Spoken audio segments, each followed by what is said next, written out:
the news, the 1 billion in volcano bonds from El Salvador. You live streamed an emergency broadcast when it was announced. What's your current thinking on this, Simon?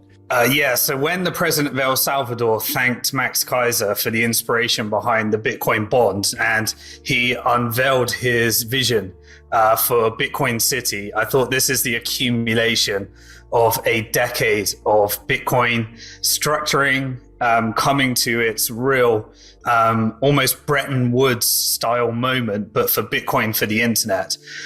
So most people will see this as a $1 billion bond structuring.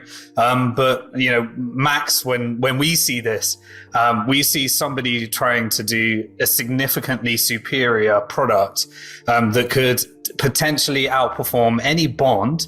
There's obviously a big degree of risk in it, but taking out the risk by backing it with Bitcoin. So half the money raised will be used to purchase Bitcoin. And if the past does equal the future, not saying it will, then the potential to reinvent the bond market and other countries follow what El Salvador is doing now that they have made Bitcoin legal tender, really gives the opportunity to reinvent the financial system on a scale that could rapidly, go on in 2022 into one chain of events, leading to that hyper-Bitcoinization, or central banks needing to put Bitcoin on their balance sheets. Now El Salvador has taken the lead as the first mover, just like many corporations did and just like individuals did. And it's just a really exciting time in financial history. And the history in the region is one replete with the United States. Overthrowing governments, 15 governments to be exact in Central America, overthrown by the U.S. The IMF immediately condemned the idea. The Bank of England condemned the idea. But Simon, this is a speculative attack that we're seeing in the corporate realm. MicroStrategy, headed up by, of course, one of the top CEOs in the country, Michael Saylor. And they are doing this. They're raising money in dollars, and they're using that money to buy Bitcoin. Here you have El Salvador, a country. They're raising money in dollars via this volcano bond, but they're going to put half of the billion into Bitcoin. This is a speculative attack on the US dollar and the fiat monies and the central banks around the world, Simon. Is that overstating it? No, not really. It's not an overstatement, because this is countries using Bitcoin the way it was designed to use. Many people use Bitcoin as collateral so that they can borrow some dollars, because historically, with excessive money printing, dollar value goes down. And because Bitcoin's money supply is fixed, it's just basic supply and demand economics being played here at the country level. So individuals have been doing that for a long time. As you said, corporations started doing that throughout 2020 and 2021, whether it be a Tesla or a MicroStrategy. And now El Salvador is saying, let's make Bitcoin legal tender, and let's play the fact that you can issue above inflation returns. You can get the amount of interest you have to pay down by having a Bitcoin kicker backing the bond. And so there's a bit of financial engineering here, which really is doing the way that Bitcoin was designed, borrowing an inflationary currency that goes down in value over time, backed by a deflationary currency that has a fixed supply that goes up over time. And if the economics go in the way that the Bitcoin has been designed, then this is really a signal for countries to follow in order to really move away their dependency, using the dollar for what it is and using Bitcoin for what it is, in something that could really, really have a cascading effect. And I think that is reflected in the comments that are coming up. And it really required a brave president, an entrepreneurial president. And El Salvador seems to have the cojones to execute this. Yeah, when I heard about this, and every time I think about it, I'm literally shaking with excitement. Samson Mao over there at Blockstream says this is the biggest thing since Bitcoin itself, going back to the Genesis block of 2009. It should be noted that Samson Mao over at Blockstream, while we were talking about these Bitcoin-backed bonds as being a real way to fight back against the IMF, when El Salvador first announced that they were making Bitcoin legal tender, I was very vocal in saying, hey, do bonds, do Bitcoin-backed bonds, do volcano bonds.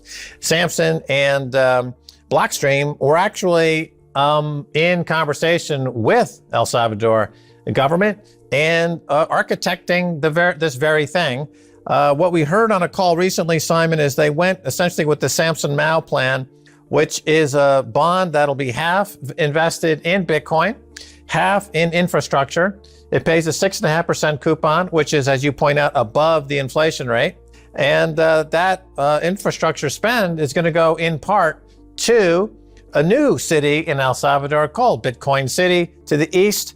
This is another remarkable development, Simon, because, we've witnessed over the past 10, 11 years, a lot of countries and a lot of territories flirting with the idea of becoming Bitcoin and hyper-Bitcoinization. For example, Isle of Man and others. But this looks like they're finally going to do it, Simon. They're going to create hyper-Bitcoinization, a circular economy, all based on Bitcoin right there in El Salvador. Is this is this the one we've been waiting for? It really is. And so, Max, we've both been on those government-led conferences. We did one back in 2014. We did the first Bitcoin conference in Prague in Europe. And then we did the country level ones where the Isle of Man said that they want to make a big, bold move. And then the government want to get all excited and regulators then decide that it's not right for that country. And then since then, we've seen country that say, we want the jobs, we want the innovation, but no one made the move that El Salvador has made. So why did they make that move? Before we continue, help us clicking that YouTube like button and subscribe now to our channel. This shows the algorithm that you valued this information. And it helps us spread that message. Sharing is caring. And now, let's continue. Well, desperation is really the mother of all innovation. And so El Salvador in a situation where, they have $17 billion of debt. They have, really this is their last straw is to pick, well, what could we do? Well, let's make a bet on Bitcoin. Let's construct that. Let's get the Bitcoin community around. Let's get the financial engineers. Max gives them, inspires the idea behind the Bitcoin bond. Blockstream says you can launch it on top of Bitcoin. The technology now exists today. You have Bank to the Future and Bitfinex that are able to provide primary and secondary trading. And really just all the pieces and parts have come together to make this happen. And as we said, it was way back in 2014 when, we first started investing in Bitcoin bonds. We could only find literally at Bank to the Future about 15 to 20 investors. It turned out to be one of their best investments that they made, but we could only find 15 to 20 investors that would take that risk right now. Now we're at the stage where countries are doing it, and you can get the first phase of that $1 billion. And if this ends up taking El Salvador out of their sovereign debt situation and sparking off a wave of innovation, then this truly is the moment where David can beat Goliath and other countries can get on board until you have the final central bank that has the most vested interest, the Federal Reserve, capitulating at the very last stage, but all of the smaller ones get to do it first. And it can have a real game theoretical cascading effect if this can be done correctly. Yeah, great to see Bitfinex involved, talking about 2014 and the fact that we were active going to these conferences at that time. We were both at the 2011, the first conference in Prague. Bitfinex, of course, and other newbies to Bitcoin like Kraken and other companies are all part of Bitcoin Capital, which is something you and I launched back in that 2013, 2014 period. Great to see these names that are native to the space emerge now as the global players. My understanding is that Bitfinex is now seeking a license to do business in El Salvador. They'll be the first licensed exchange in the country to do so. My question is that where Bitcoin disrupted money by essentially perfecting money after 100,000 years of trying to perfect money, it seems like these volcano bonds and what President Nayib Bukele is doing in El Salvador is he's disrupting the 300-year-old securities industry. This is a new start for the securities industry, Simon. Yeah, here's the uniqueness of El Salvador's situation. They don't really have securities laws. They don't have a developed market. And what we have often seen, like we did with, mobile money in Africa, is you see people that don't have banking infrastructure leapfrogging to the next stage of innovation. Now we're seeing that the countries that can use Bitcoin are now leapfrogging securities markets and reinventing them in line with the technology that exists today.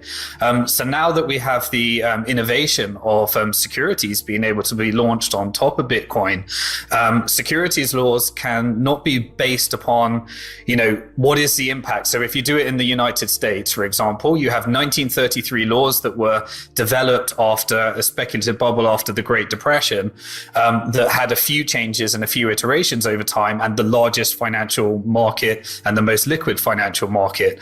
Any change that they make in their securities laws has vast consequences on all the previous IPOs, on the previous public companies. But what if you could start from scratch? What if you have nothing to lose? Well, then you can reinvent and decide what should securities look like today, given that everything's digital. It can be done on top of infrastructure like Bitcoin. It can be done using money you can own, money you can spend, and one that has a fixed supply. And you can really build fit for purpose securities laws. And so that's exactly what El Salvador is saying. They're consulting the Bitcoin industry.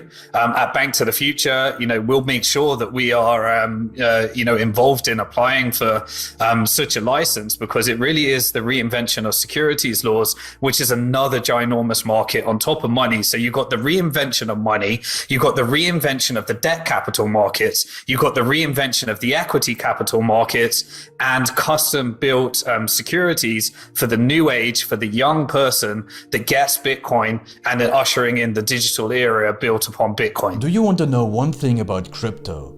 I made over 3,000% in profit in a few weeks. Fact is, the traditional financial system, the traditional money system makes you poor, not rich.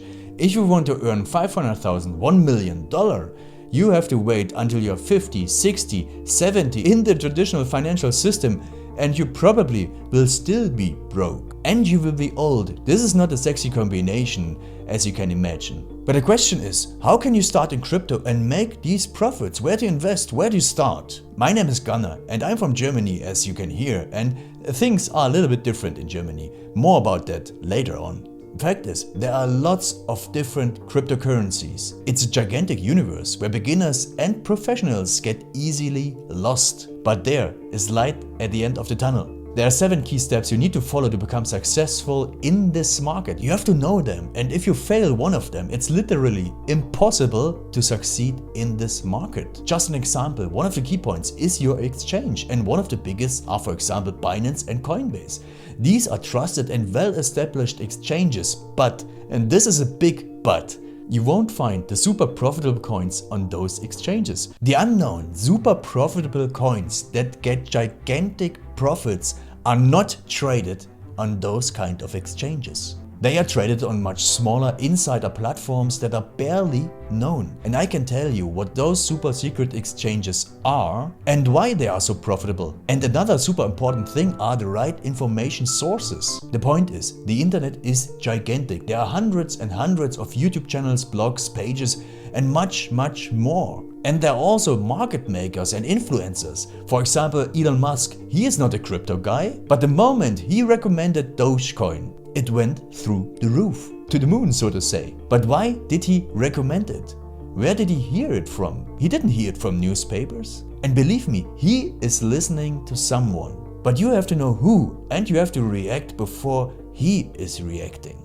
This is really, really important. And these are only 2 of the 7 steps you have to follow in order to be successful in crypto. And if you want to know all of these steps in much more detail, and if you want to have a comprehensive checklist, here's what you should do. There is a link below this video. Click on this link and you will get the opportunity to subscribe to my channel. Click on the link and you will see a video where I explain the next steps. So see you soon. Click on the link now. I'll see you there.